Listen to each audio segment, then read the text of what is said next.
Welcome to Known and Trusted. I am so pleased to welcome Sarah. Thank you for being here tonight, Sarah. Yeah, thank you for having me. I put out a little post a few weeks ago about sharing stories about turning hindsight into foresight.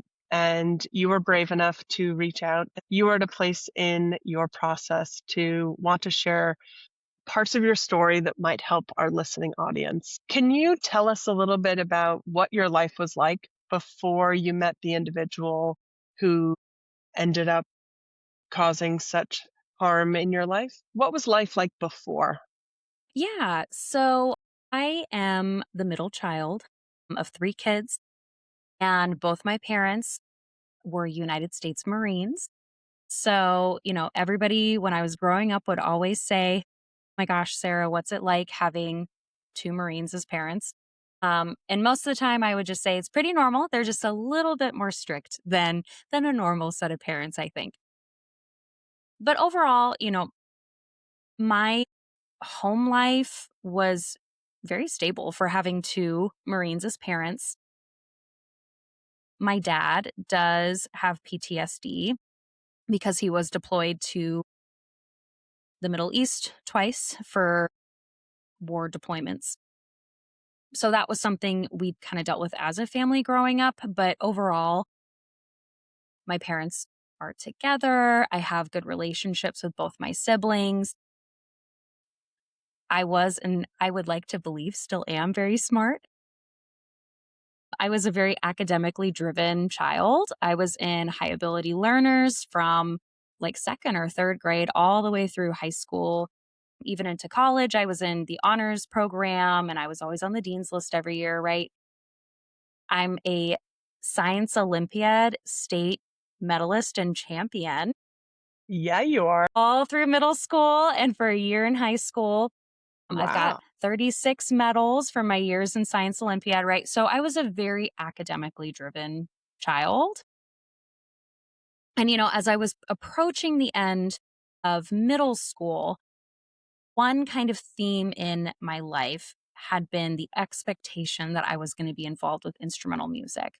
And this is because my grandpa on my mom's side was a band director, and my grandma on that side was a concert pianist. So everybody, right. No So pressure. right, no pressure, none at all, right. So literally everyone in our family played an instrument. It was just kind of an expectation. And as I was going through middle school, I really struggled. I'm a flute player, and I really struggled with playing the flute. I was not doing very well. I think partially an element of that is from moving around so much as a kid. I kind of bounced between multiple music programs growing up. I didn't really have a foundational pedagogy like a lot of students go through as they grow up in like a single school system. And so by the time I got towards the end of middle school, I just really didn't like band and, approached my mom heading into 8th grade. And I was like, look, I hate this. I really don't want to do it anymore. I would love to quit. I have a dream about what I want to do in high school. I wanted to be a theater kid because I had been taking theater classes and I really liked them.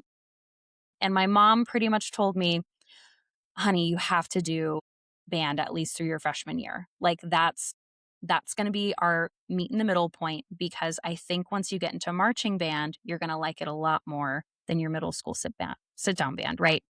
Hmm. So I said, okay, we'll make a deal. I'll do it at least for my freshman year. And if I still hate it at the end of freshman year, then, you're going to let me quit. Yep, great. Hmm. And she was right, as mothers usually are. I got into my freshman year of high school and absolutely fell in love with marching band. I mean, I went from being such a hater to being the biggest band nerd. Super Bando Commando was at every rehearsal 30 minutes early, stayed after to help Yeah. clean up. Yeah, ran to my spot with every set right. Like I was obsessed with marching band. And so I also really found community in my high school marching band program. I think, like a lot of kids, especially when you're a more nerdy and quote unquote, an academically driven student, you tend to be a target for bullying. And I did deal with a little bit of that in middle school, definitely not as intensive as some other people that I knew, but to some varying degrees, had some social bullying. So when I got to high school, it was kind of a clean slate for us. One other tiny little baby thing to note, my school system, here's a good way to put it. We had 3 middle schools that fed into 2 high schools. And my middle school, about 98% of the students went to the rival high school, and 2 to 3% of the students went to the high school I went to. So going into high school really was a completely fresh slate because most of the people who I had become friends with, they went Totally to the new. other school, right? Yeah. Yeah. So again, I was in a completely new environment. So it was kind of a chance to reset and kind of reset the social expectations that I had set upon myself, but also, no one really knew me. So I could kind of, again, refresh and reset. Mm. So this obviously leads into the grooming and the abuse that I experienced at the hands of my high school band director. So, my first 3 years in high school were completely normal. And I say completely normal in that I was treated like any other student in the program. It was no secret that my high school band director played favorites with certain students, and they tended to be the more conventionally attractive color guard girls or woodwind player girls, right? Usually blonde. Like, not that this is me diagnosing this after the fact, right? Having this knowledge. But in Right. high school, we weren't thinking that. We're just like, oh, so and so's a favorite. Oh, so and's a favorite, right? So, again, my first 3 years, I was not a favorite at all. Totally normal. And it was kind of ironic because since I had so fallen in love with band, and my older sister, by the way, was in the band at the time. I should probably mention that too. Freshman and sophomore Everybody's year. in. Everybody Right. got Like band everybody's in this energy. program. Yeah. So my sister, when I was a freshman, she was a junior. So I was in band with her for 2 years. And my sister, again, was kind of a social buffer for me. So, like, I was coming in fresh. She had already established some friends. So, like a good little sister, I just kind of weaseled my way partially into that and took advantage of it. But one thing that my sister and her friend group did right when I entered high school was they told me how they were a teacher aide. And this was like a common thing at my high school. There were students who you would sign up, it was almost like a study hall, and you could just help a teacher that needed help. So this wasn't limited to like extracurricular teachers or anything, like it was every subject. And sometimes students during their aiding periods, as we called it, you might be in like an actual 10th grade history class, or it might also be the teacher's planning period. So you can already see how there were varying levels of access and contact between students and faculty at our school that in some cases definitely assisted in pushing boundaries. But at the time when I was a freshman, obviously, again, not something I was actively thinking about. I just thought, oh, cool. Like, I would love to be an aide for my band directors. So I ended up going to our front office. I got the form. It took the place of my mandatory study hall as a freshman in high school. And I really enjoyed it because I got to be in the band room by myself. I got to listen to music. I got to do homework. So it was, and again, I had barely any interaction with either of my band directors during my first 3 years as an aide. Because usually they were off teaching a class or, they were literally out of their office. I was sometimes left unsupervised. It was, again, kind of a whole mess.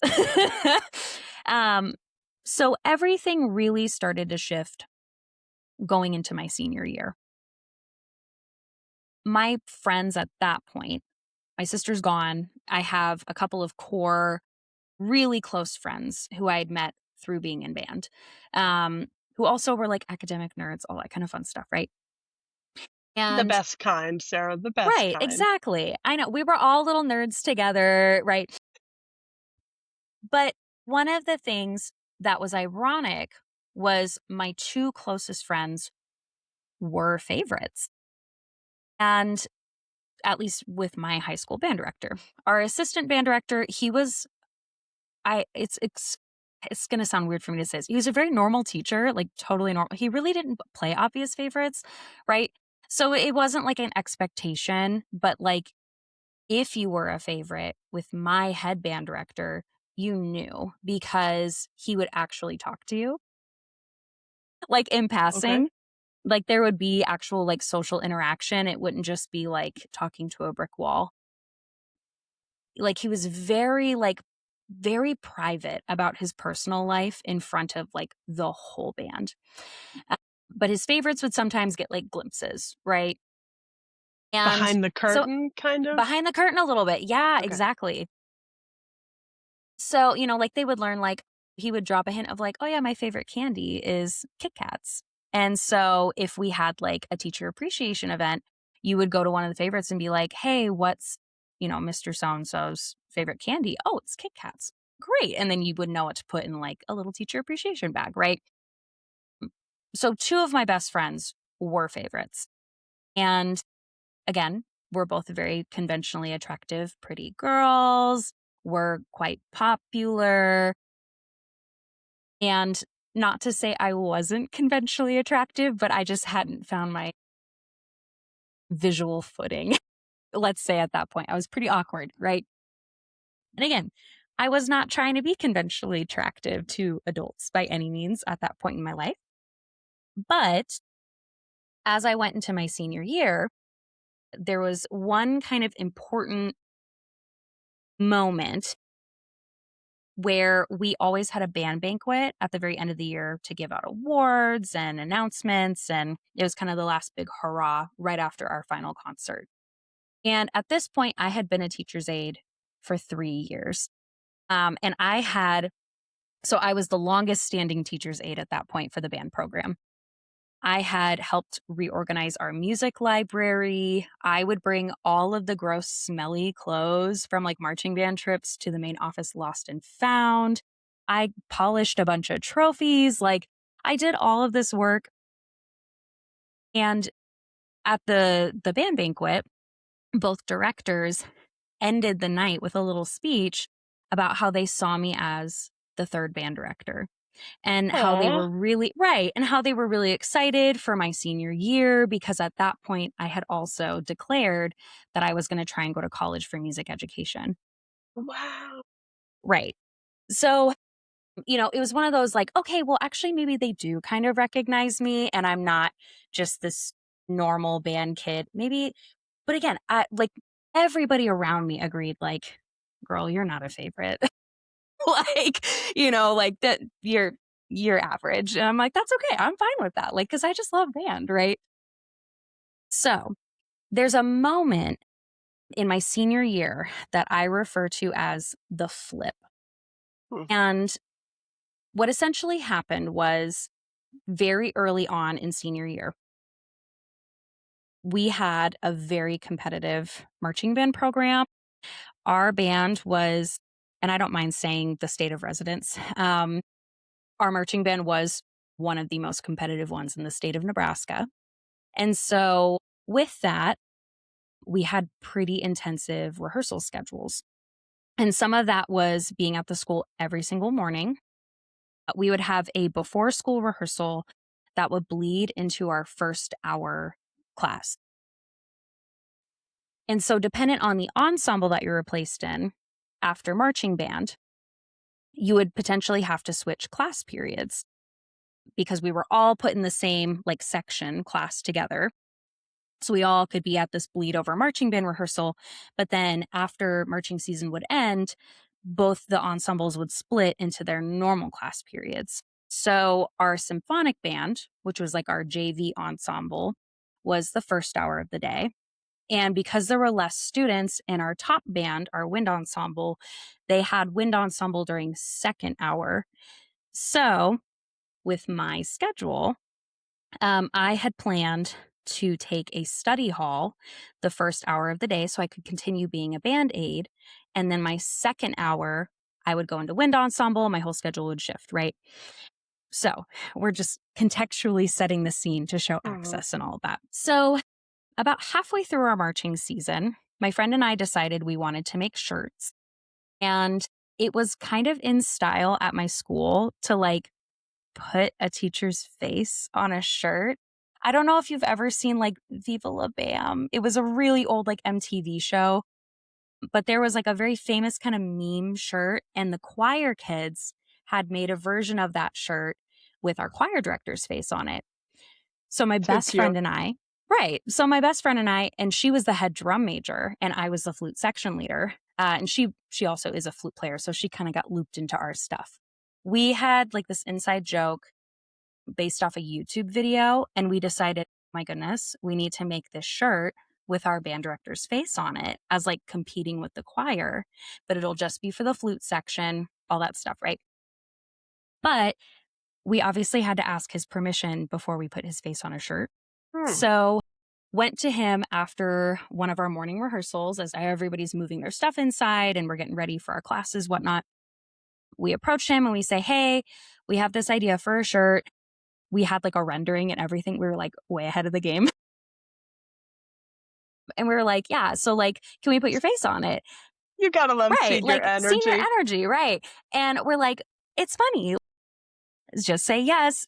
And so he's sitting there looking at it because it's kind of a weird design. It was his face with a party hat on that we like photoshopped on, and it just had the word like flutes kind of rainbowed above it.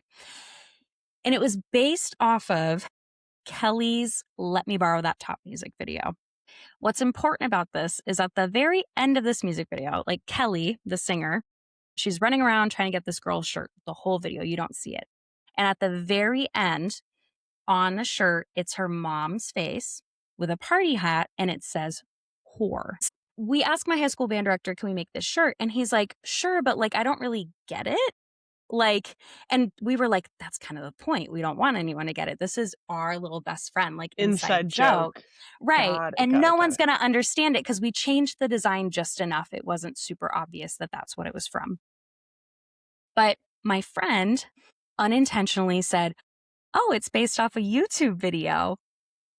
It was Sarah's idea, even though it was definitely a mutual contribution, right? So I'm panicking, like, don't tell him that because now he's going to ask for the video. And of course, he's like, what's the video? After a bunch of kind of back and forth, we ended up going back inside and we were like kind of refusing to tell him. My friend leaves for her next class. And at this point in time, I had my aiding period because it hadn't switched yet with Mm-hmm. wind ensemble.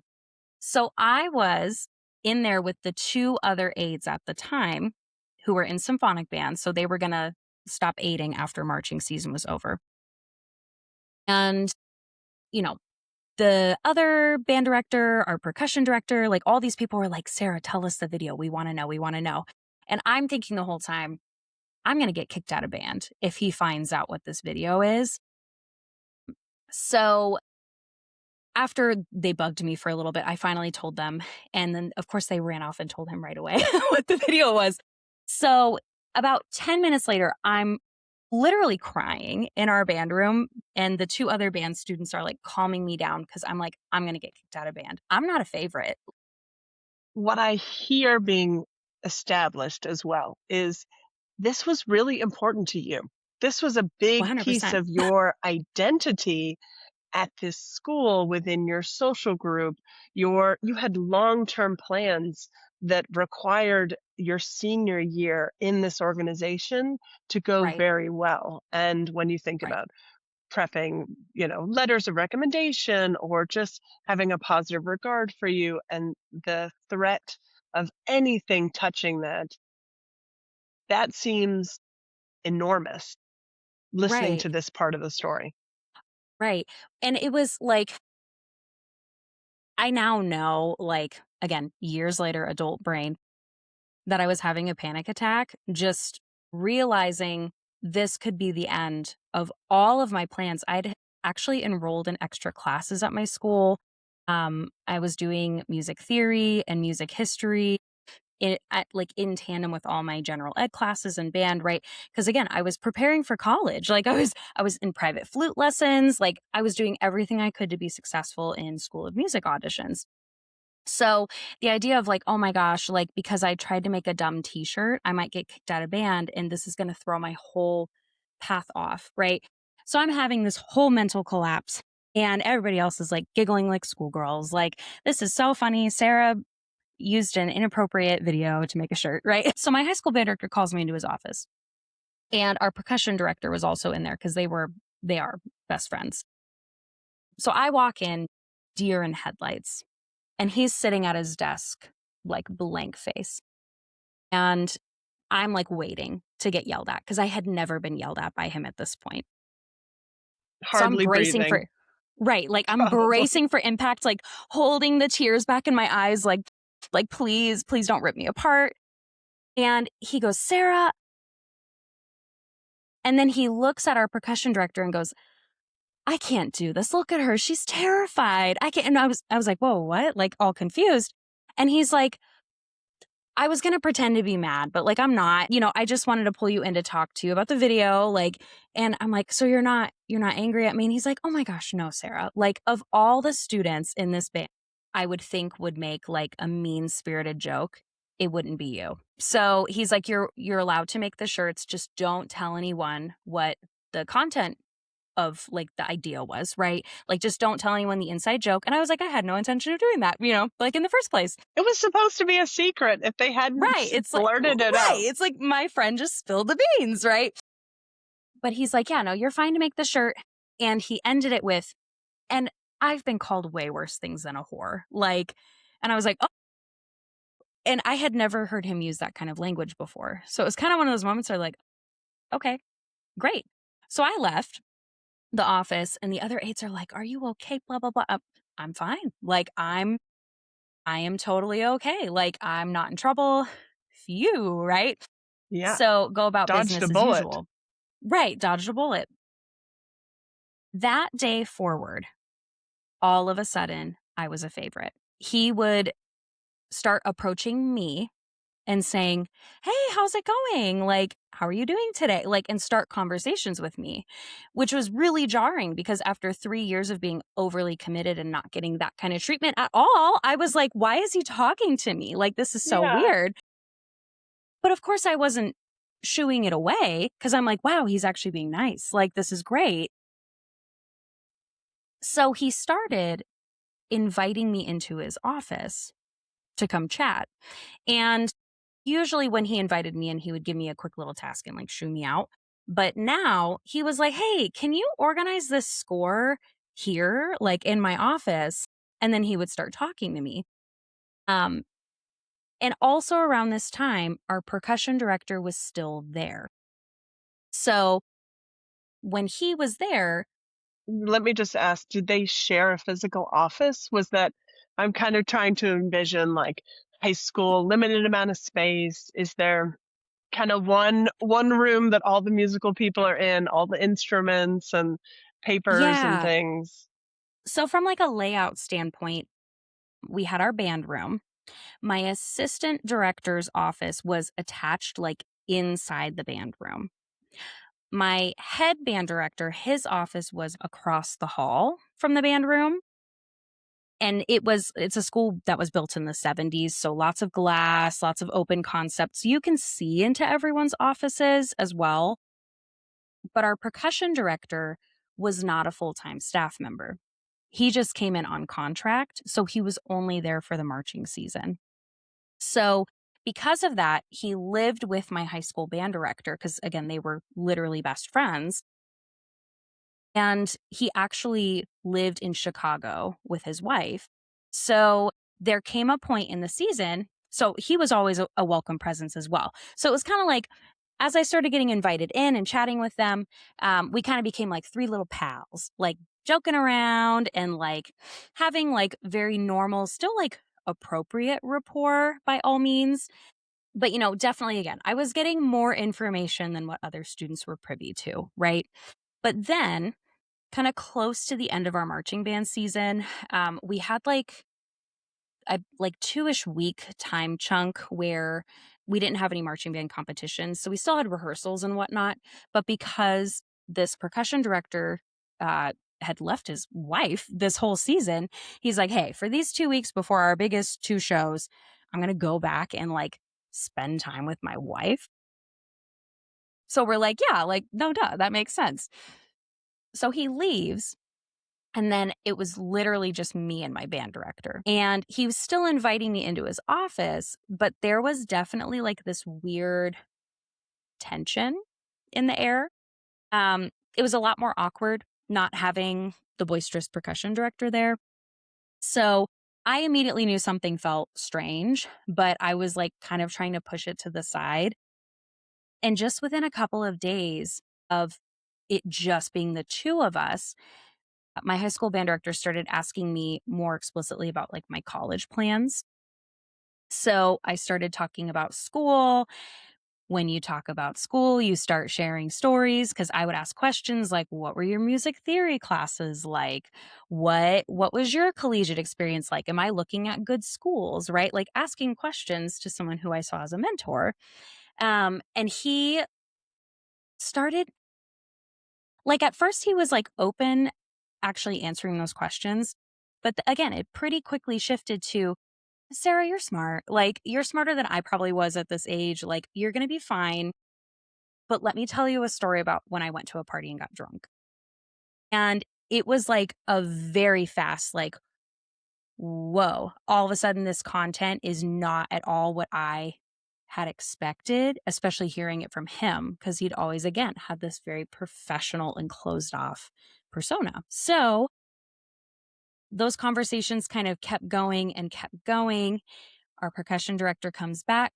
We finish up the marching season.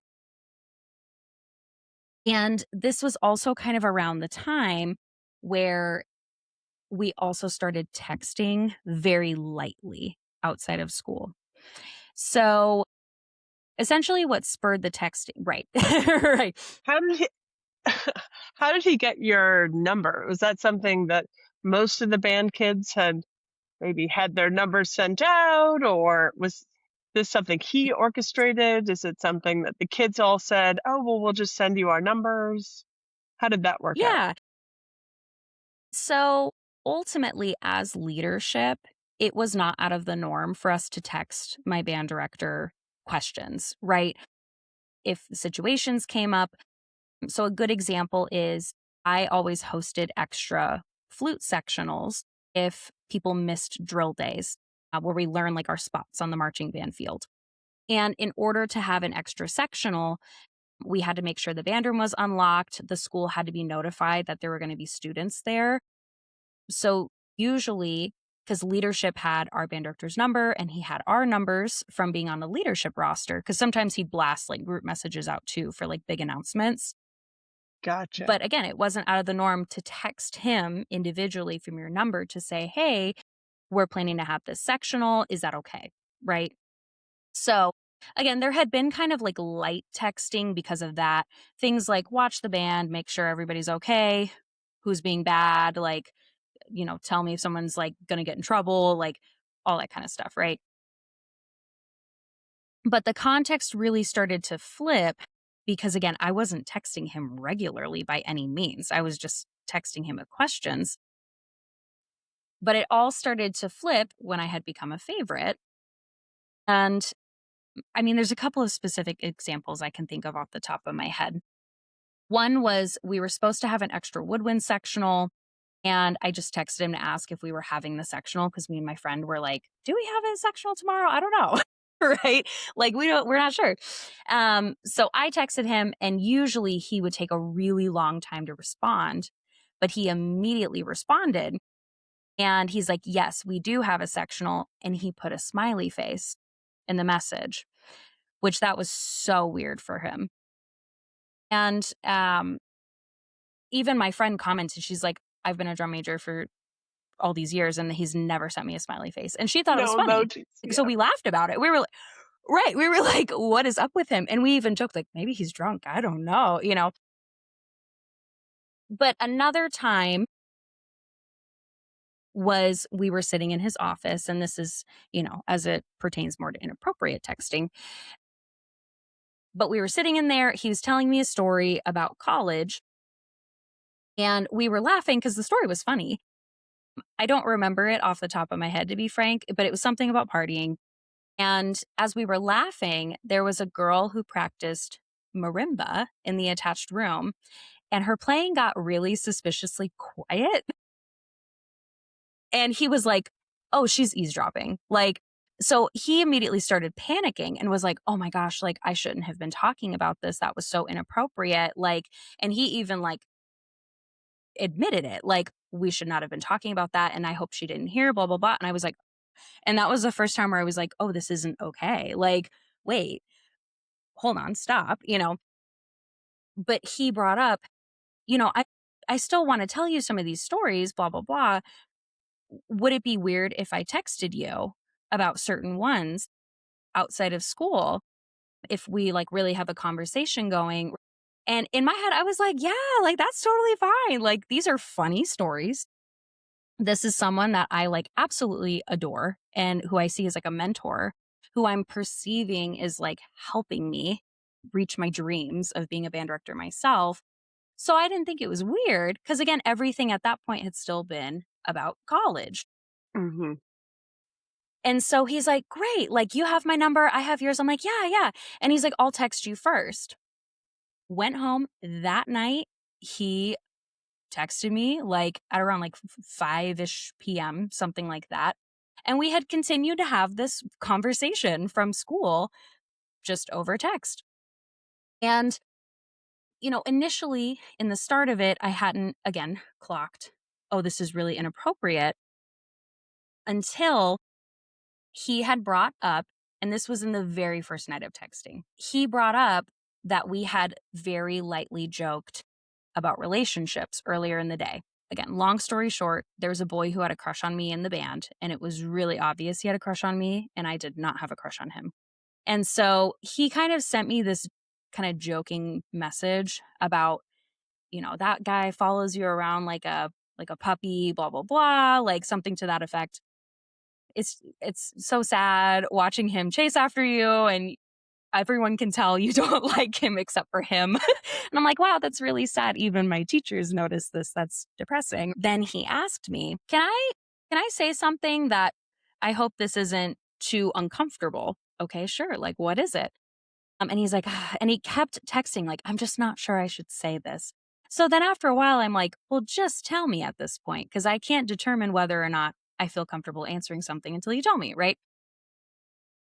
And he said, "Well, I've never seen you with a boy at school. I was curious, like, have you had a boyfriend?" And like, he said, "How about this? Rate it as if it's a movie rating. How far you've gone with a guy." And I was like, and that was like the very first moment where I was like, whoa, this is explicitly like inappropriate. Like, even teenage brain was like, this is not what I Too much. anticipated he would be asking me. But again, I was in this situation of, well, he's helping me with my career. He's helping me get into college. He was a conventionally attractive man. So it wasn't like I didn't have a crush. But in my head, I just thought, there's no way he's asking me this so because he's interested in me. If anything, maybe it's because he sees me more as a peer. He literally said he saw me as the third band director.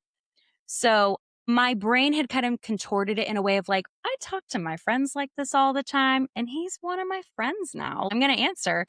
And there was nothing special to say because it was true. I had not had a boyfriend at all in high school. So I responded back, the PG. I explicitly said, because I've never had a boyfriend except for 3 class periods in 8th grade, and nothing happened. So he said, that's interesting.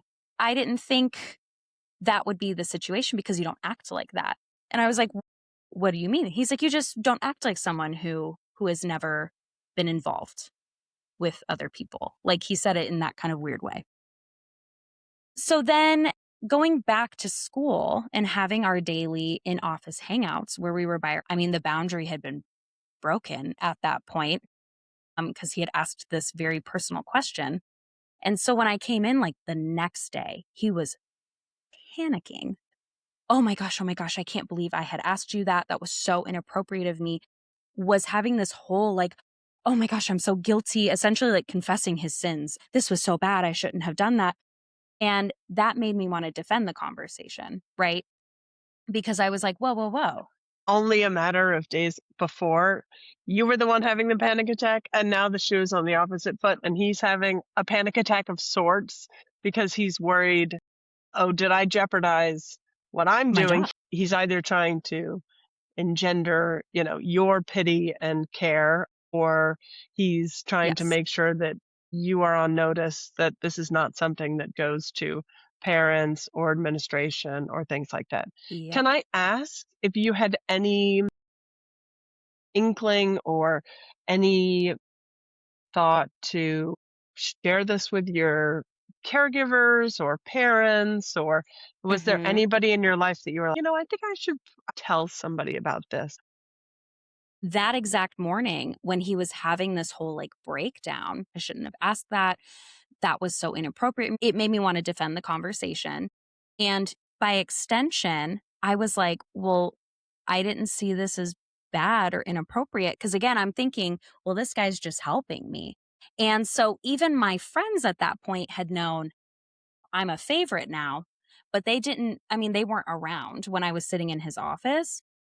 So it hadn't come to my mind to just even bring up these conversations, especially because he had always kind of said it in a way of like, what we say in this office stays in this office, right?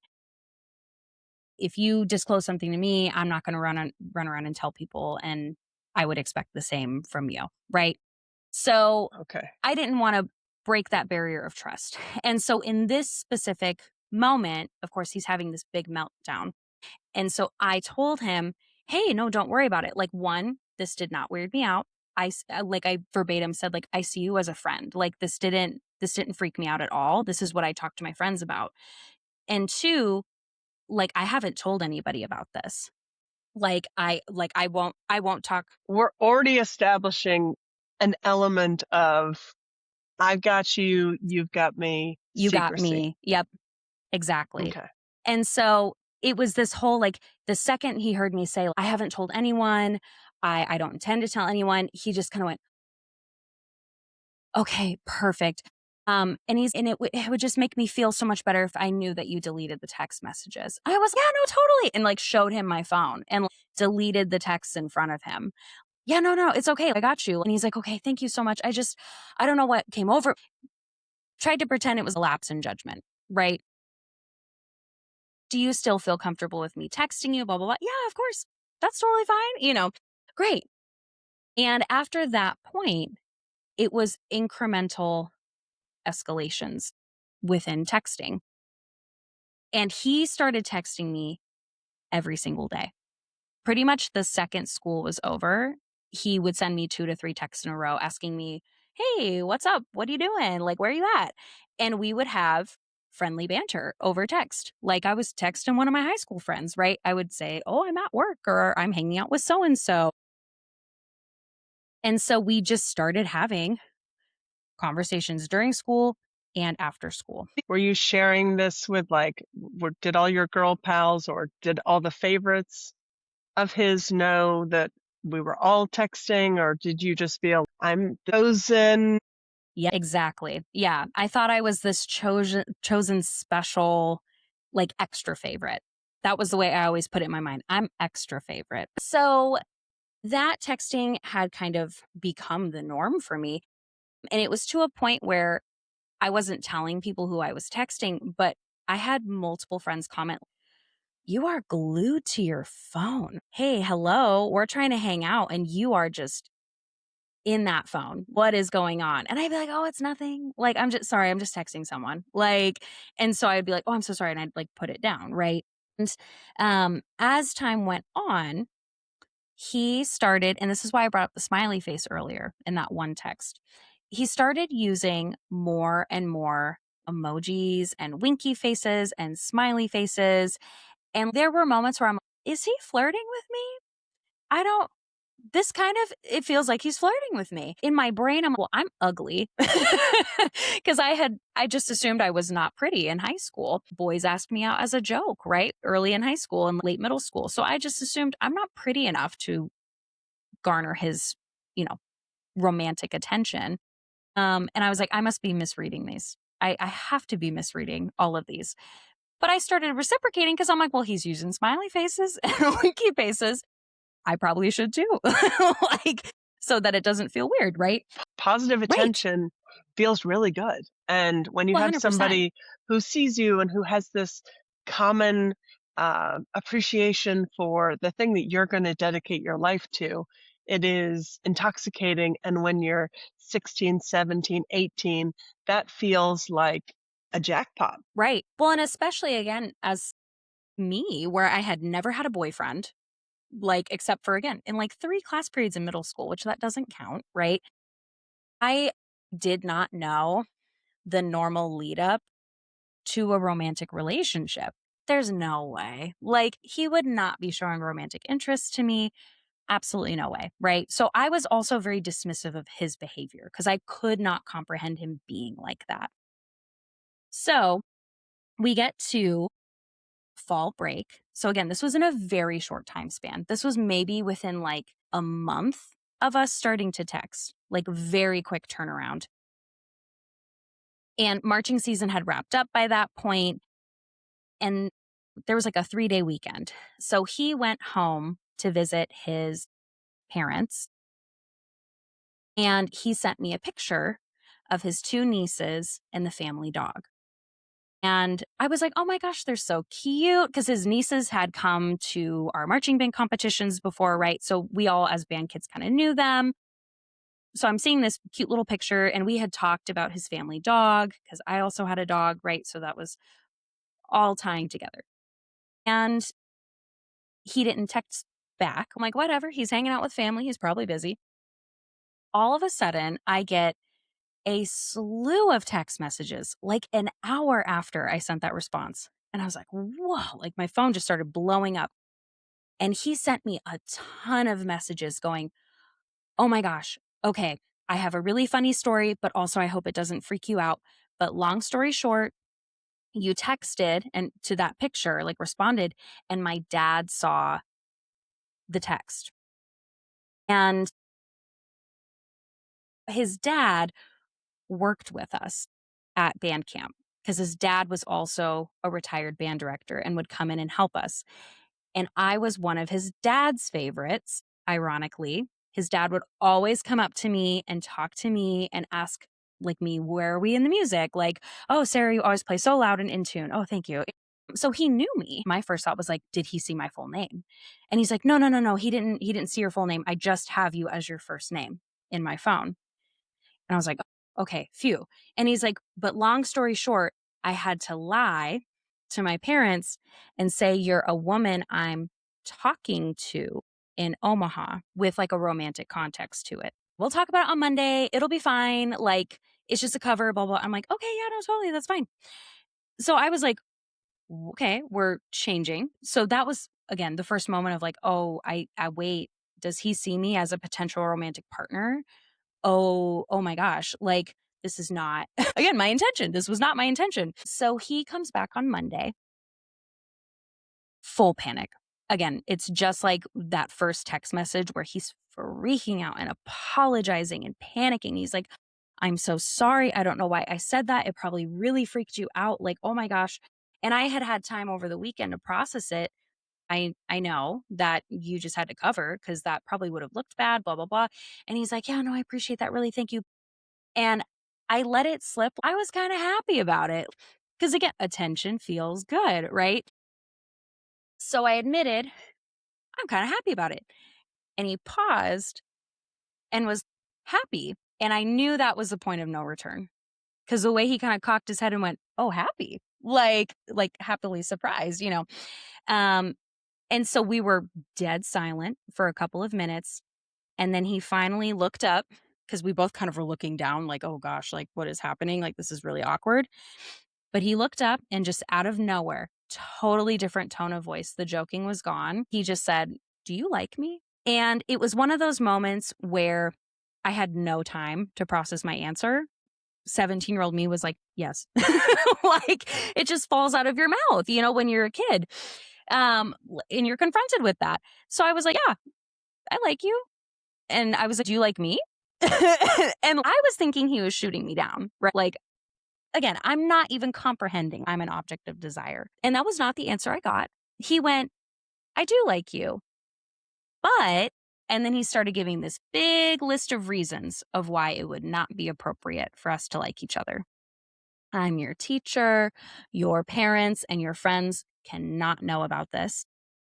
Because at this point, he'd been checking my phone daily because he was the first person I saw at school. So he was making sure I was deleting these text messages. But he's like, "But seriously, like, no one can know about this because I will lose my job."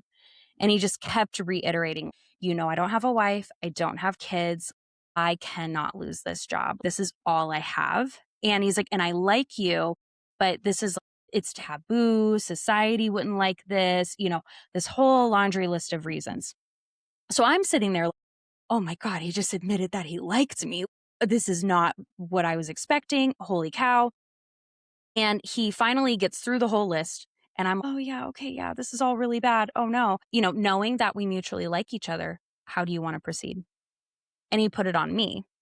So I'm sitting there like, no, like, this is my choice as to how this goes forward. And again, he was just sitting there waiting for my answer. So I didn't have any time to process it. So I said, "Well, I guess we keep things the same for now with the goal that we date after I graduate." And I even said it with like an inflection of question, like, "And then maybe we just date after I'm done with high school?" And he went, hmm, spun around in his chair, smiled, and went, "Okay." And so that moment forward, it was like, wow, someone ripped off the Band-Aid because he's like, "Well, since we both know we like each other and I check your phone every day and I make sure, no one's seeing our text messages, I'm just going to completely increase the content level way more than what you probably were anticipating." Right. So immediately, so many of the conversations turned very explicit under Um, the guise of, if anyone in your orbit could have recognized something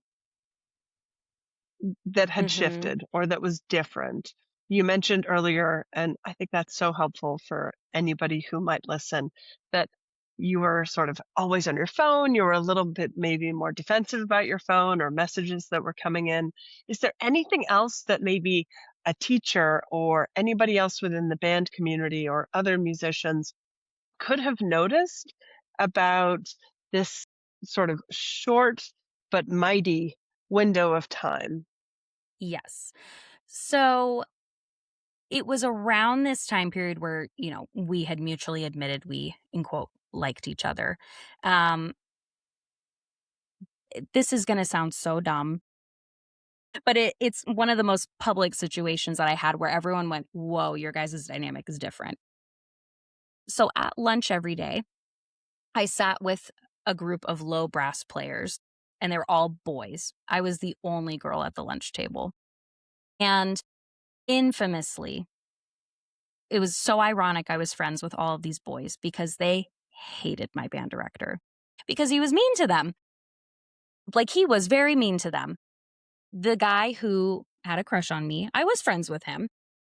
And he, knowing how much I loved band, was going to try to re audition for our top ensemble at semester.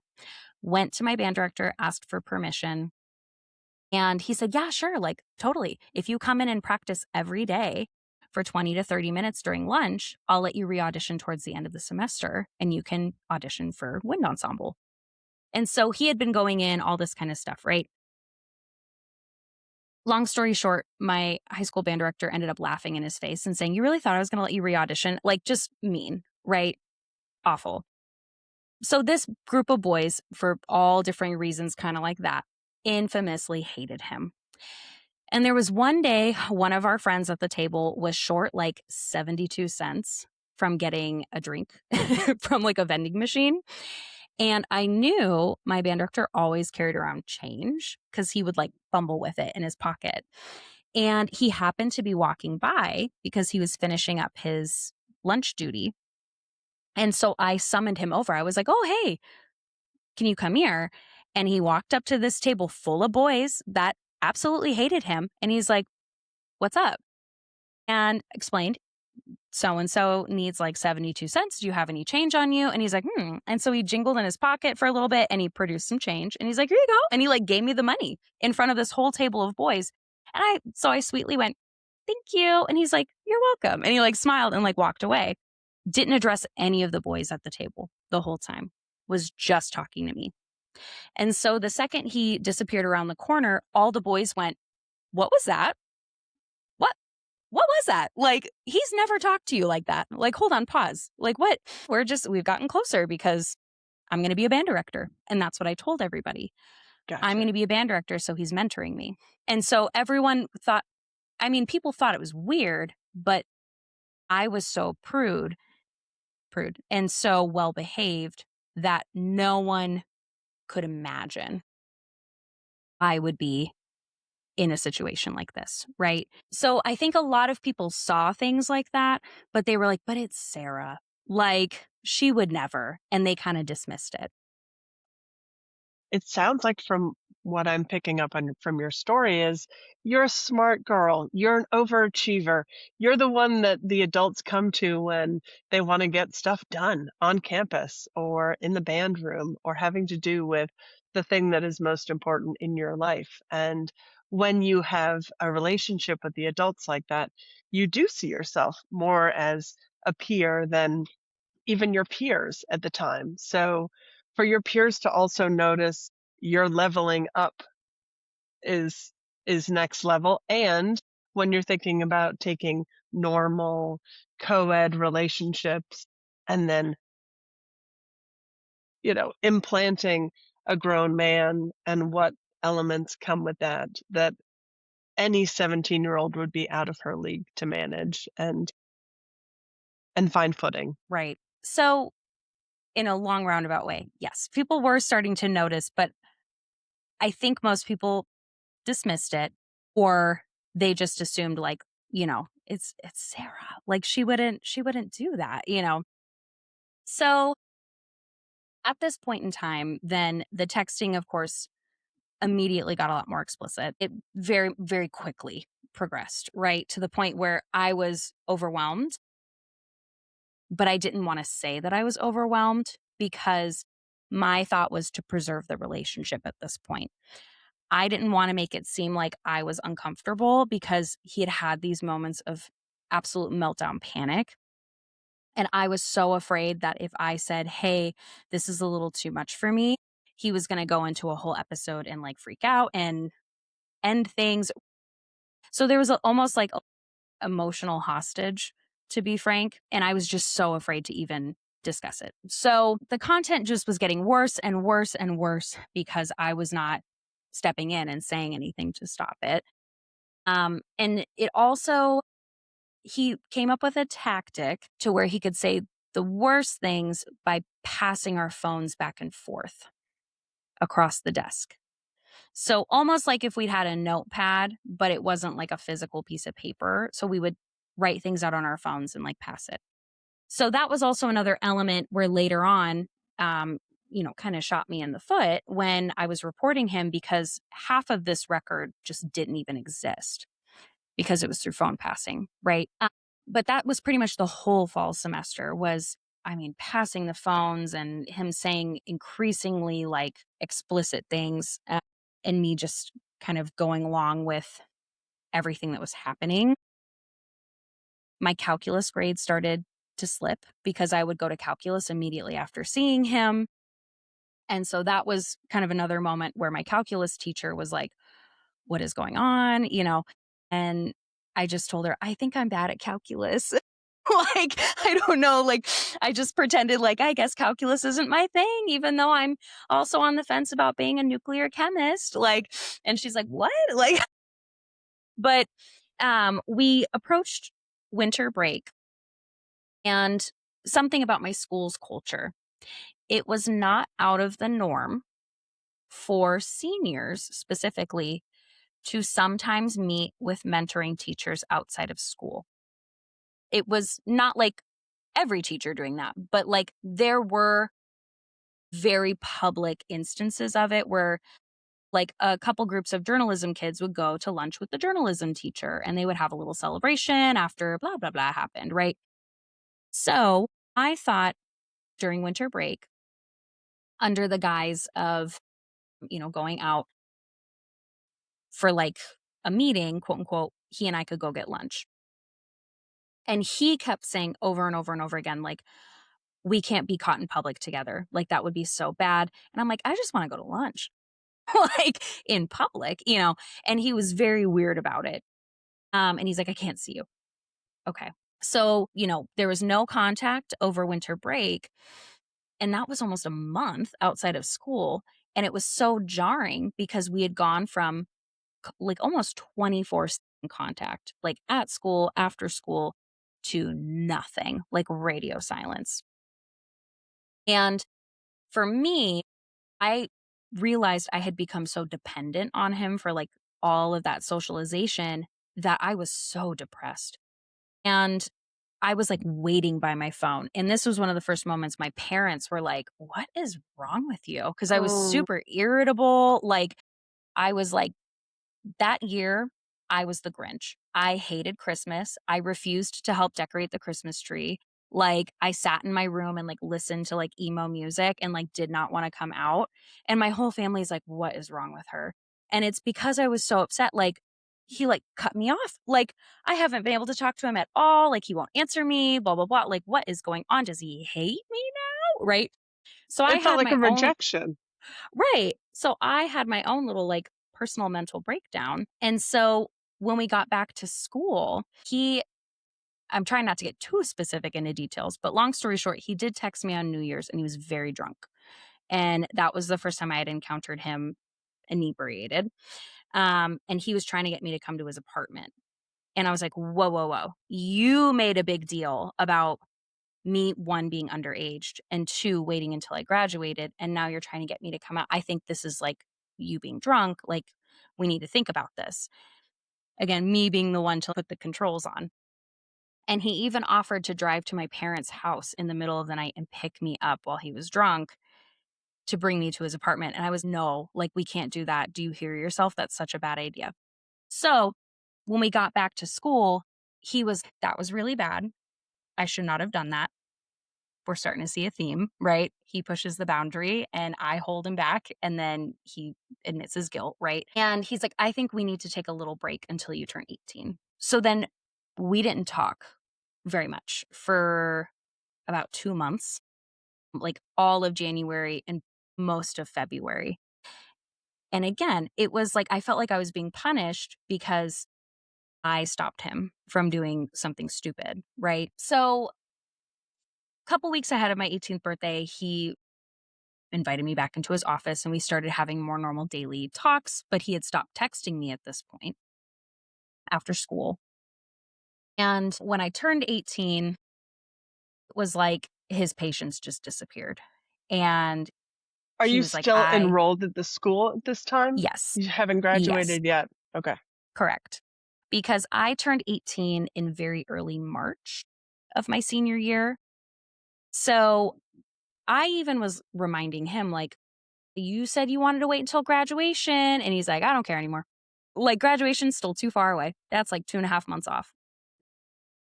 Did you catch was anybody pulling you aside Mhm, or saying anything to you like, he's tried this with other students or mhm. and having had your older sister in the school, were there any rumors that were surrounding him at that time that maybe you were aware of or that some people in the community were aware of? Yes. That may seem like a random question, but Yeah, no, it's okay. No, it's okay. I mean, so many things again, like context-wise, I'm not but yeah, when you bring things up, it's like, "Oh, yes, yeah." Teachers, no. No teachers approached me, but I did have one friend who was also friends with one of his other favorites from a few years before. And everyone had known about this girl because she very vocally talked about how she had a big crush on him.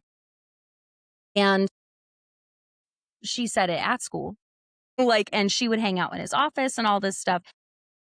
But all of us were under the belief of like, he wouldn't do something with her because she's telling everybody. Like, she was very vocal about, like, I'm a favorite. Like, I sit in his office all the time. I call him by his first name. Expressing what connection they had. And she, like, their situation, I found out years later, had been reported. Other students went and told teachers, like, this is weird. They, quote unquote, investigated it and they found nothing. And so they dismissed it all. And so he had sworn me very early on into the more inappropriate conversations, had prepped me for, hey, if we get caught, we need to come up with a game plan, right?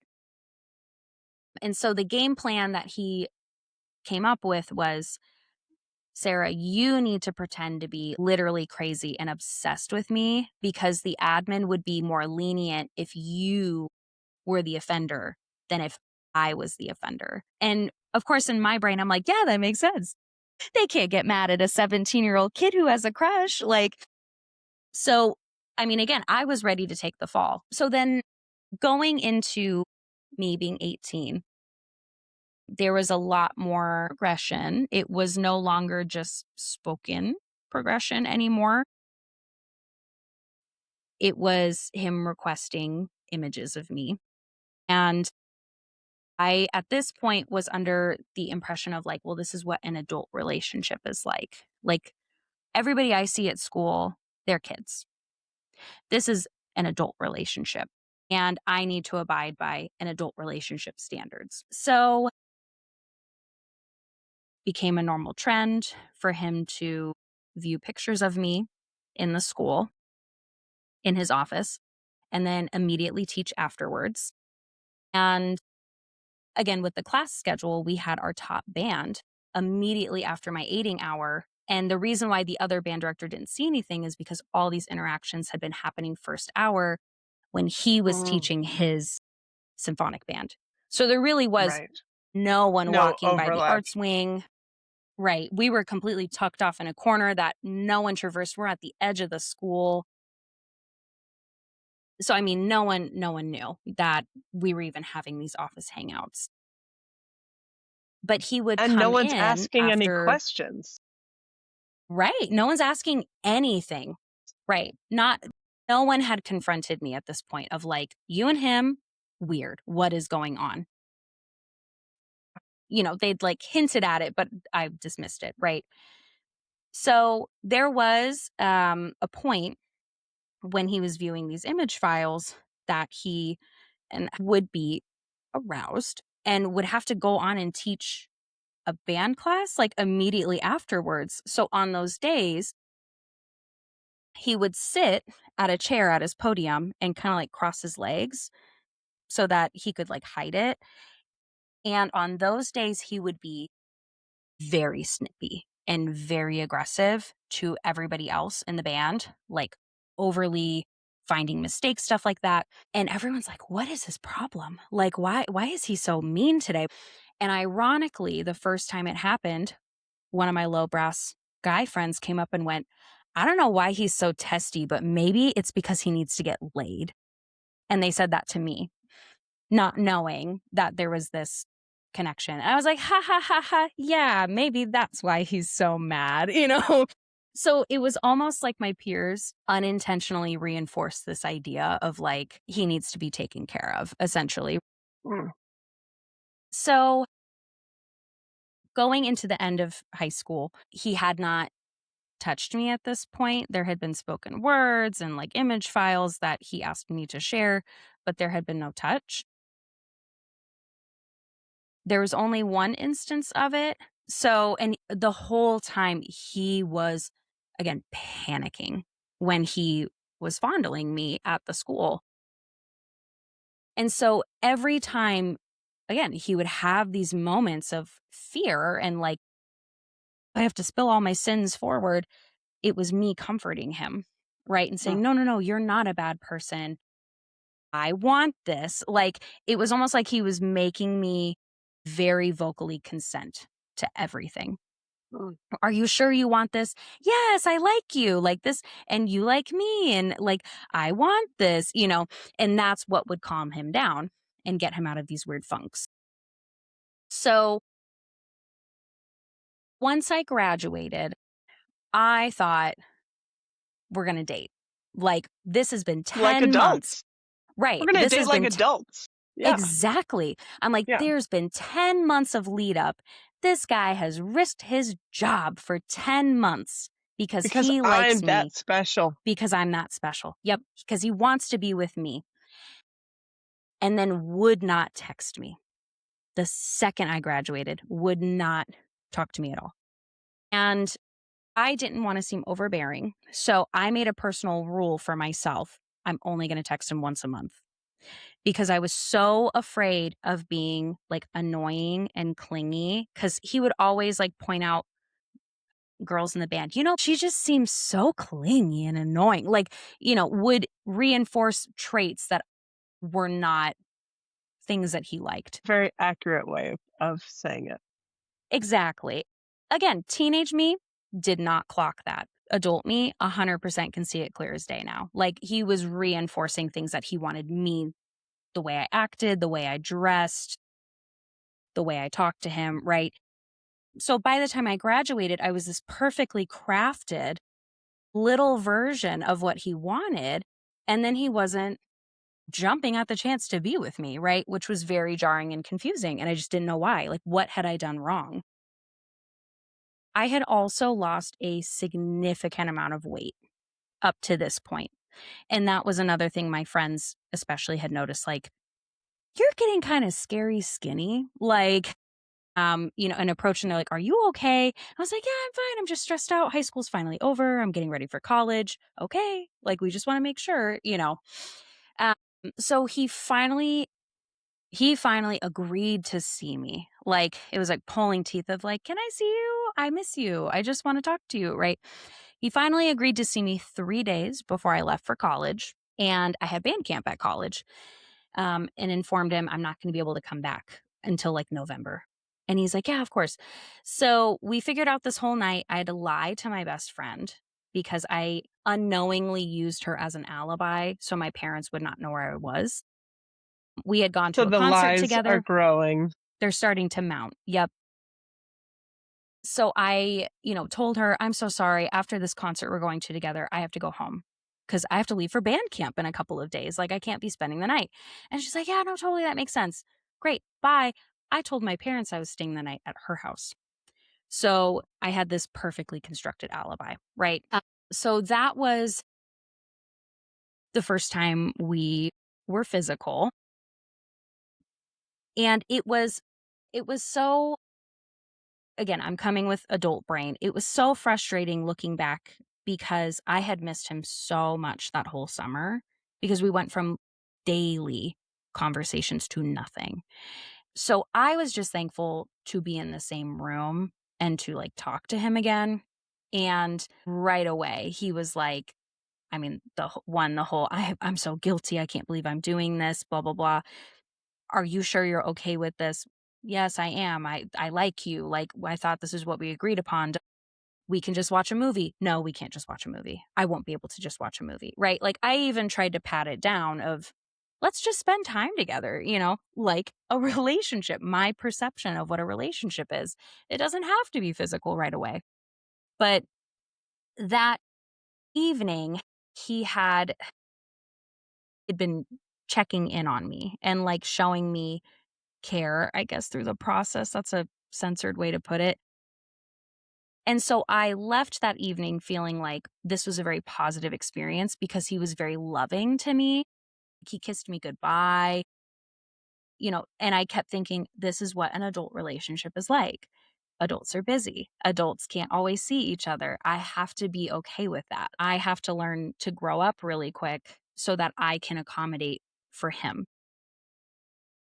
So then over the next 2 years, it just divulged into this increasingly emotionally and sexually abusive relationship. Pretty quickly, when I was in college, started telling me that feelings were just really annoying to him because he was so busy and like he just didn't have time to like talk all the time on the phone and will only text me at night because I'm only going to be available in the evenings after teaching all day, right? I'm skipping a lot of context here, but the only time he would respond to me is if the conversations were sexual in nature or I was sending some sort of sexually explicit content he was requesting. And kind of over those 2 years, he also started encouraging me to date other people while I was seeing him. Cause then at that point, well, we're not dating. So it's not like we're monogamous. I'm encouraging you to see other people because I feel so guilty that I took your first time. And I feel guilty that I'm the only man you've ever been with. You need to go off and like be with other people, right? But then would openly sabotage my relationships when I was in them because he would immediately come back and all of a sudden be very available when I was in relationships. So it was this whole weird cat and mouse game for like 2 years. Um, I started getting very depressed and very anxious all the time. I was also, again, in school for music education, and my degree had become such a burden on me because like everything reminded me of him, right? And I realized because I was on a full academic scholarship. So I had to keep my GPA up. I had to be full time enrolled.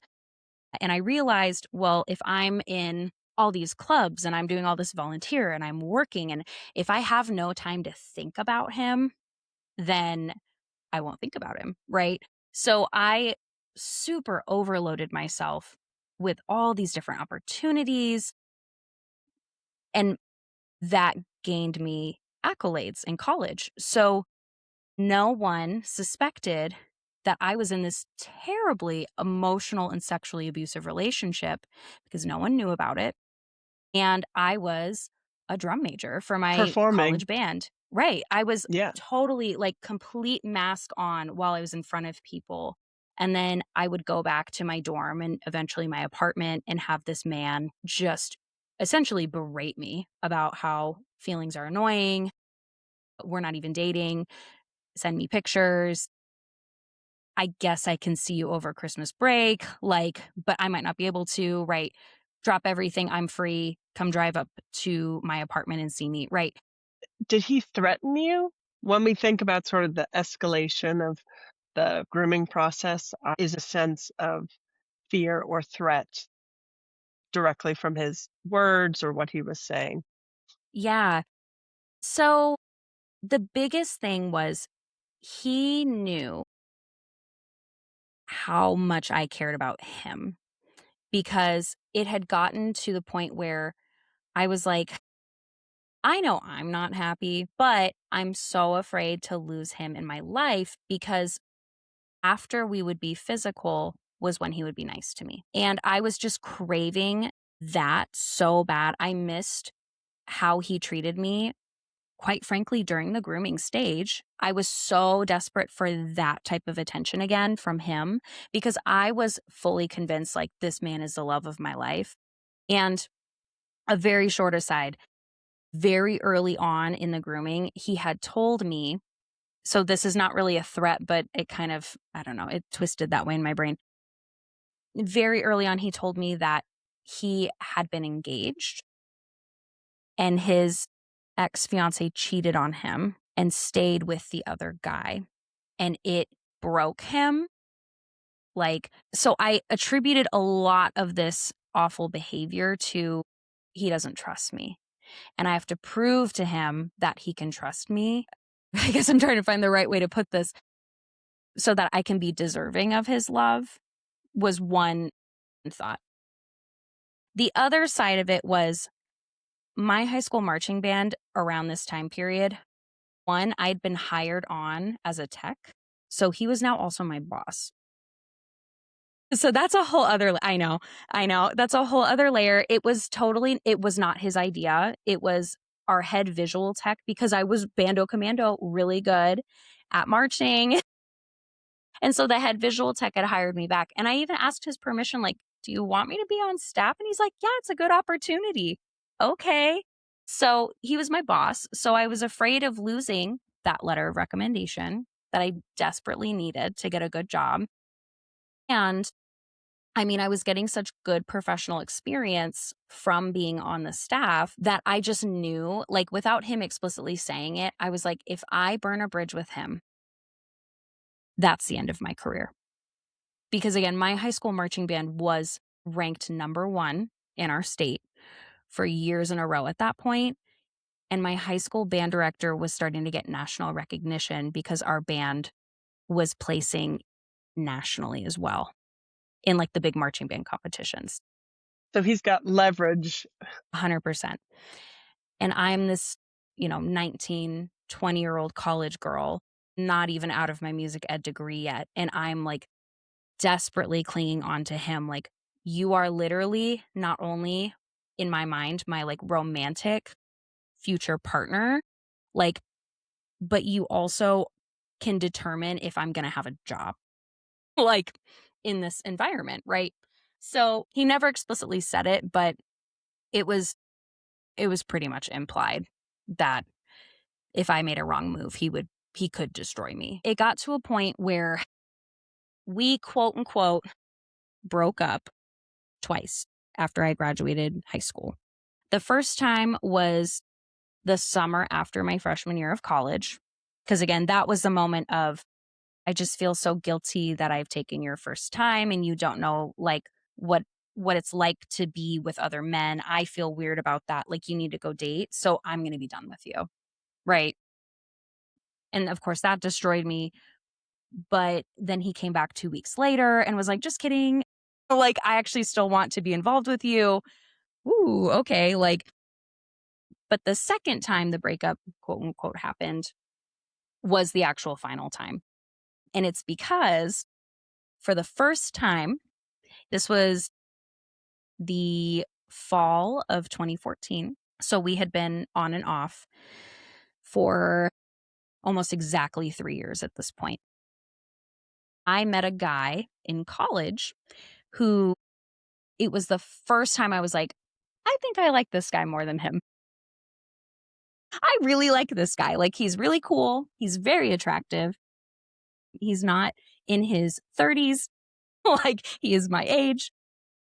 I can actually publicly be out with him. Right. I can go on dates with this guy and like have a normal relationship, and he's nice to me. Whoa, like, what a shocker. So for the first time, I told my high school band director no when he asked me to come to his apartment. And at this point, again, I had been expected to drop everything and make time for him if he could see me. And I thought, when I told him, like, hey, actually, no, I met this guy. I'm tired of cheating on boyfriends, like, and I'm going to prioritize him over you. I thought he would put up a fight. He just sent me a text that said, okay. Just like when we first admitted we liked each other. Okay. And I kind of stared at my phone and I was like, wow, that's it. That's literally it after 3 years. Holy crap. Put my phone down. Didn't think anything of it. And I was okay because I thought, well, I won because I was the one who ended it this time. I got the power back, right? Like, I was like, boom, haha, this guy's much better than you. Yeah, exactly. And then that guy broke up with me 3 weeks later. And it was devastating because before I had met this guy, there was a night that I was over at my high school band director's and was telling him like how I felt bad about cheating on these guys with him. And he's like, well, first off, no one's supposed to know about me. So it's not really cheating because I don't really exist. And I was like, oh, okay. And he's like, but also too, they're college boyfriends. What do you mean by that? Well, they're not going to be the one. They're college guys. Like, this is the time for you to like, for everyone to have fun, and like everything is super casual, and like there shouldn't really be firm commitments. What does that make you? And he's like, again, I'm different. You know that, right? So he's the exception. I realized, oh my God, I told him no, and he was right. Like, I thought this guy was gonna be the love of my life, and he just dropped me like a sack of potatoes, you know? So I was so distraught that I texted him and I said, "Well, you were right. He dumped me, like, and I guess I'm dumb." Like, and he immediately responded, like, immediately, and was like, "See, I told you so. Like, do you wanna come to my apartment tonight?" Right? So, went over and used me like usual. And I was sitting, kind of putting myself back together on his floor, because he never let me stay the night. So I never saw his bedroom. Again, very weird, like boundaries that he left. And he looked me dead in the eye and said, "Yeah, this needs to end," even though he had just invited me to come back to him. And I was like, pause, whoa, what do you mean? Like, wait, I literally just dealt with with the world's most devastating breakup because I got away from you. Like, and then I got sucked back in, and now you want to break up with me again? Like, what is this? And so we got into a big fight. Um, just like asking him all these questions because I thought, I think this is going to be the last time. And I finally mustered up the courage at the very end. I was right about to like walk out. Okay, before I leave, I have one final question. Why did you choose me? And he looked me dead in the eye and coldly said, "It's because I knew you wouldn't tell on me." He said it to my face. And I was in so much shock. And I had been crying, of course, at this point, because I'm like, how could you take 3 years of my life? But I felt my face just involuntarily like contort into horror. And he saw my face and immediately put on the guilt trip again. But not really. Like, like I don't have a wife and kids. Like, I only have my job. Please don't tell on me. But like, and I was like, shut up. Like, whoa, whoa, whoa. I'm so tired of hearing this. I've heard this for 3 years. And like, you have the audacity to mistreat me this whole time, physically harm me on multiple occasions. Like, and this is how I'm supposed to, yeah, let me put all of that aside so you can boohoo and cry after you targeted me. So when I was leaving, I told him, "I swear to God, you have to promise me you will never do this again. Never. Not with another student. Don't you dare ever." And he's like, "I know, I know. I learned from you," is what he said. "I learned a lot from you. I will never do this again." I was like, "Promise me." And so I left. And I stayed on my high school staff for another full year because I knew if I'm around, he's not going to target somebody else because now I'm there to watch him and he knows that. And our whole relationship completely flipped. Everyone was like, "Whoa, you guys were really close and now you're so distant." He like wouldn't look at me. He wouldn't say my name. Like, it was just really awkward. But I was like, I'm here to protect the kids at this point. Like, I'm here to make sure he doesn't go after another girl. And after that extra year on staff, I was gearing up for my student teaching, but I also was like, I mentally can't do this anymore.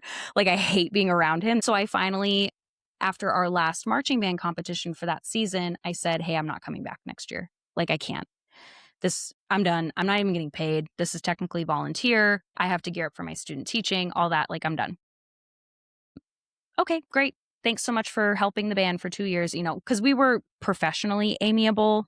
But again, we weren't like texting each other saying, "How's it going?"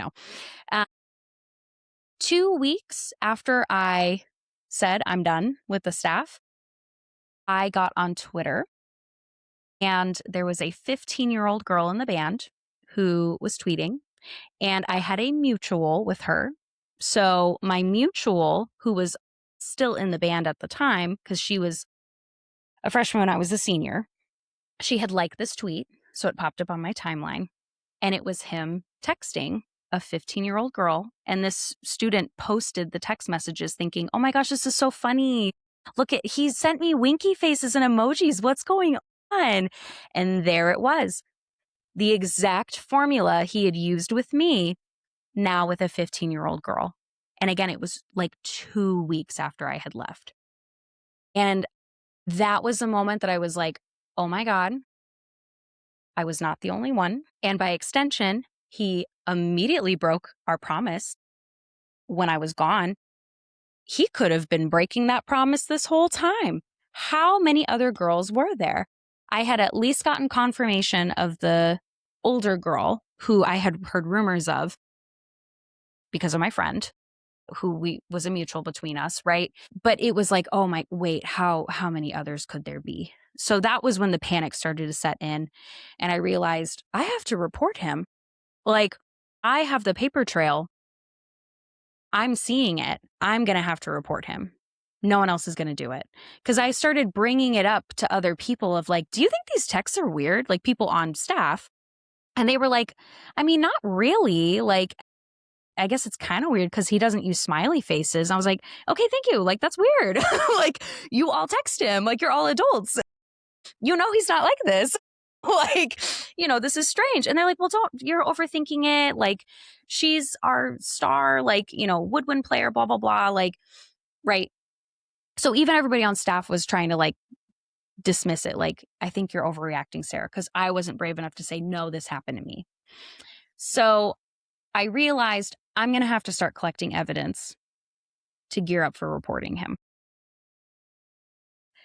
So it took me a couple of months, but I collected some evidence, including I called him and yelled at him about the 15-year-old girl, and I recorded the whole phone call. So I do have a recording of him saying, I'm so sorry for what I did to you in high school. I'm disgusted with myself for what I did to you. Like him trying to bring me down so I don't report him. I promise what happened with this 15-year-old girl, you're overreacting. Like I wasn't trying to do this with her, what I did with you, But he somewhat admitted what he did to me in the call, right? So I had that plus some gifts he had given me. I finally told my friends at this point, like, hey, surprise, like this all happened to me. They're like, oh my God. So they're like, yes, we are happy to come forward and testify and talk about how the dynamic shifted. Because this is when I started to learn. Sarah, there were a lot of rumors about you and him, but we squashed them all because we really thought like you would never have done something like this. And we are so sorry that we never said anything. So that was when I started learning all of oh my gosh, like everybody knew, but no one was saying anything. Like they saw the change in dynamic. A couple of months before my student teaching wrapped up, I went to the police and reported him there. And I found out, and this is partially why I'm so big into advocacy now. I found out in the state of Nebraska at that time, the age of consent law did not have a position of power clause. And so because he had been reinforcing my consent with every single interaction, whether it was over text or in person, I could not claim that I was raped because I had to have definitive proof that I was kicking and screaming and saying no. And he was bypassing that boundary for it to be labeled as rape. And because he waited until I was 18 to see pictures of me, they could not get him for child porn. And so the police said, we're really sorry. This guy's a piece of shit, to be frank. We can tell. We brought him into interview. He immediately claimed, his Miranda rights. Like he said he would not speak and he demanded for a lawyer. That's all he told them. And so they're like, he's guilty. Like he is so guilty, but legally we can't do anything under the laws of Nebraska. So we're going to pass this on to the school district. Great. The school district, they called me in and they wanted me to talk to the superintendent. And when I got there, they said, you're not talking to the superintendent. You're actually talking to our head of HR and your high school principal. I was like, all right, different people than you told me for the last 2 weeks, but as long as the word gets to where it needs to go, let's talk about this. So I had a 2.5-hour long interview with both of those individuals. And the whole time, the head of HR was smiling at me. And she kept interrupting me and saying, so tell me about when you and him dated. And was like trying to like girl talk me. And I'm sitting there going, no, no, no, no, no. Like this was a very emotionally and like sexually abusive relationship. Like, and he explicitly was the one who did not want to quote unquote date me. I was not going out to movies and like dinners and whatnot with him. Like it was literally his apartment for physical interaction. And then I got kicked out. Like this was not dating. And she just kept reiterating, okay, well, this kind of sounds like it was a bad breakup, just like putting words into my mouth. And it was so clear they talked to him first. So clear. Because his story the whole time was, I know it's bad, but I dated her, but I waited until she was after high school to even initiate. And she is a vengeful ex. She can't live without me. She's crazy. It was the whole story that he had concocted if we had gotten caught when I was in high school. She's crazy. She's obsessed with me and she can't live without me. So now she's trying to destroy my career. And so the school district was like, got it. She's crazy. So they went, thank you so much for bringing all of that evidence to us, but we fully investigated this. We found nothing. And, thank you so much for telling us, but we're not going to do anything about it. So that was very jarring and like awful because at this point I was about to graduate college and I was like, well, I just burnt all my bridges. Like I have no way of getting a job as a band director. All my references, poof, gone. Like the whole staff from my high school at this point knew that I had reported him. And the internal story was, well, he didn't get arrested. So clearly nothing illegal happened. So Sarah's crazy and she's dramatic and she's just trying to start drama. So everyone was dismissing it. Everybody. And again, my high school band was nationally ranking. So it was very clear the school district wanted to preserve that and not the actual protection of students, especially because I found out the head of HR, who smiled at me the whole time, and our superintendent both had kids in the band. And all I can assume is that it was not properly taken care of because they didn't want to affect their own children's experience. Because as long as it's not their kids, it doesn't really matter. So then my last route was, well, I'm a newly licensed teacher at this point, and I have a legal obligation to be a mandatory reporter. So I'm going to report my own abuse to the Nebraska Department of Education. So I called them up, and they were shocked that I was reporting it. They're like, pause, we've never had someone do this before. Like, this is weird. Give us a couple of days to figure out what we need to do, and then we'll get back to you. And so they were wonderful. They took a couple of days. They looked up all the legalese just to make sure that I was protected because I was reporting my own abuse and they wanted to keep me anonymous. And so they paired me first with an investigator, and the investigator had multiple interviews with me. He taped all of our interviews. He collected all of my physical evidence pieces. He got a copy of the phone call. At this point, everybody had a copy of the phone call. And in our very last interview, he's like, okay, like we've got everything that I can collect legally. And we had just finished a recording session. And he stood up and he's like, Sarah, I want to tell you how proud I am of you and how brave you are because you are the first and only person who has ever self-reported. This is crazy. But also he's like, we're going to get him. I just need you to know, like, we all are on the same page. We're going to get this guy. We're going to nail him to the cross. And so we hugged. They did. Because then they passed that whole lovely evidence package to my lawyer, who was assigned to me. And she previously was a prosecutor in the Child Abuse and Sex Crimes Unit in Nebraska at one of the big metro police departments. So she specialized in this type of legislation and presenting these types of cases. So then her and I worked together for, oh my gosh. I initially reported him to the Department of Ed in the summer of 2016. And we had our ethics hearing scheduled first for the next like June, July in 2017. And I told my lawyer at that point, he has been in the school post my report to the school for an entire academic year. That's been a whole year for him to, one, clean house, but also two, to potentially abuse other kids. And I am just really scared that if he gets away with this for a third time, he's going to feel like he's a god and he's unstoppable. And he's just going to more blatantly do this in the open, because it already seems like it's that way when he got away from the police in both the school district, right? And they were like, no, we agree. Like, this is messed up. He shouldn't be in the school, but we have no way to legally remove him. Wait, his teaching license is set to expire in August. We're going to put a stop on it so he can't renew his teaching license until he goes to his ethics hearing. And so they sent him a letter and said, hey, we're going to put a stay on the hearing itself. We'll schedule it for September of this year, but we're not renewing your teaching license. So legally, after August 31st, you cannot teach. You can't. And so he had to tell the school that. And the school district was pissed. That same head of HR called my lawyer at the Department of Ed and tried to pressure her into dropping my case, which I was shocked by. I'm like, why are we protecting this guy?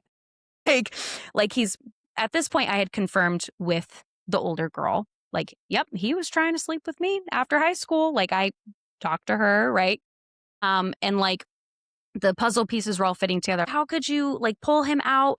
These kids need their band director. This is a nationally competing band program, all this stuff. And my lawyer went, you should have thought of that when Sarah first reported him a full year ago at the end of the academic year, when you would have had time to recover, and just hung up the phone. So she then at that point was like, I already wanted to nail him to the cross, but now I'm really, really especially invested in this one. What is up with this district? I can't, this is unbelievable. So he got pulled from the school in the middle of band camp.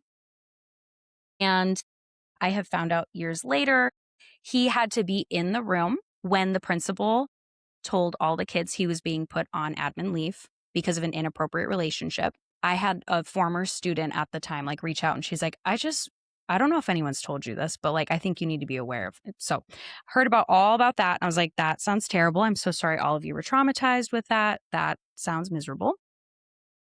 But he got pulled in August, and he put another delay on his hearing because he still didn't have any evidence, and his first lawyer quit. So it got delayed and delayed and delayed, and it finally got pushed to March of 2018. And a couple weeks ahead of the hearing, I had plane tickets back to Nebraska. I didn't live in Nebraska at this time. I got a call from my lawyer, and she said, hey, we don't have to go to hearing because he surrendered his teaching license. Because we went to discovery and he literally had nothing. We had a giant tote, like a huge tote full of evidence. Yes, like we had 200 pages of text message records from when I was in high school. Like just, and the phone recording, we had witness testimony, like, and his poor lawyer, I guess, like sat across the table and went, I have his word he didn't do it. Like, that's all I have. So they drafted up the surrender, and it was a permanent license revocation. Unfortunately, this story does not have a happy ending, though. And this is, again, partially why I'm in advocacy, because he went on to start his own private marching band design company. And now he does consultations. And he uses a fake name half of the time. If schools, I'm assuming, require some level of background checking, or they just don't know him. But he's also apparently been getting by with personal connections. The blessing and the curse of being in the band community myself is now everybody tells me like everything, like updates wise. I'm like, I'm really not asking for these, you guys, but I guess thank you like for keeping me in the loop. So now in the state of Nebraska, I am trying to push for legislative change. I'm partnering and modeling legislation off of the Sesame Act and Faith's Law out of Illinois, where there is required background checks, both criminal but also disciplinary record checks, even if someone is coming in as a contracted worker. You know, that they also have to waive their right to where previous employers in the education realm are able to release their disciplinary records. So we can't be passing the trash anymore unknowingly. The fact that you Yeah, have found an incredible passion, you've been able to marry your love of what you do and who you serve to make legislative change and to be advocating for legislative change. I find incredibly inspiring all of the things that you have already done and that you are paving the way for lasting change, which is what this issue calls for. that's the hope. And I guess it doesn't feel like a win in my brain because we haven't passed the legislation yet. So I feel like, there's going to be kind of a sigh of relief once that happens. But also, like, it's just really opened my eyes to how much access, I guess a good way I can put it is disgraced educators still have with minors, with, vulnerable student populations. And it's just become so much more clear of how there's still a lot of protection gaps that we have in the system. Um, and it doesn't feel great when your school district is pretty much calling you a lying whore, right? So very troubling to know that there's districts that exist in that realm and with that scope, that perception of their student population, right? So I'm coming from the angle of there's still so much work to be done, which I guess is why it doesn't feel like a happy ending. But yeah, I know my friends a lot of the times they're like, Sarah, you got to remind yourself, like you went from being suicidal and like lost and not knowing what you wanted to do after all of this, kind of initially blew up. And now you're literally pushing for legislative change, right? Like that's huge. You're doing research, you're being more and more open about this and bringing this issue to light. So like you got to give yourself grace. Um so yeah, it's keeping my fingers crossed and hopefully maybe one day we'll have a federal law like the Sesame Act, right, where we at least have some of those protection gaps more covered. So this hopefully doesn't have to be a continuing issue that young students have to face. If you were to leave listeners with one thing that you Hmm. have taken from this entire picture, now that you have Yes. all the maturity and wisdom that you wish others knew about this issue as they embark on working in schools, working in activities or with youth or raising their own children. Yeah. It's something that I think a lot of people have said, but I just really have to reiterate. We all grew up knowing stranger danger, right? Don't take candy from the creepy man in the van, right? But realistically, the profile of a majority of these predatory individuals, they are very easily mistaken as also just really caring educators. And so it's really hard to discern because, like with my case, it started with the guise of mentorship and it just kind of morphed into something not in that realm. So I think it's really important to just make sure you have conversations with your students or your children, or, if you're a mentor and you know young people in your life, telling them what an appropriate and inappropriate connection is with an adult in their life. Because these predators are safe people to them. That's why I didn't tell anyone what was happening to me because I had full trust and love for this person that I, as the victim, did not see it as abuse for such a long time until it was so obvious that it was a step by step process for him. And unfortunately, a lot of people who are in these situations, they don't even get that. They don't get to have that aha moment until 10, 20, sometimes 30 years after the fact with delayed disclosure and, talking to other survivors and realizing this was not normal. Right. So it's just knowing that these people are going to hide in plain sight. They can be your teachers of the year. They can be your award winning, nationally recognized band directors because that helps them hide. And that helps them to perpetuate these types of crimes and to accrue a larger and larger list of victims because you can't dismiss them just because they're successful and because everybody likes them. So have those conversations with the kiddos in your life to say, this is appropriate, this is not. And even if that person feels like a safe person, we need to make sure there's people who you can talk to if you're ever put in a compromising situation. I love that. I think that is a wonderful note for us to close on because you've given our listeners not only something to grasp onto and what to look for, but also how to proactively be protective, even if you're working in these environments with youth, which we count on people on a daily basis to watch kids in classroom environments and in school environments. And something like music offers such enrichment. And we certainly want to buoy programs that are structured well and who are doing the proper vetting and who are have the right scaffolding in place to keep everyone safe, not just the kids, but also the adults who might get Hmm. put into positions of weird things happening with other staff members. And we want schools to be a refuge for all people. And the structure and the legislation that you're working on right now has the potential to do just that, which I think is remarkable.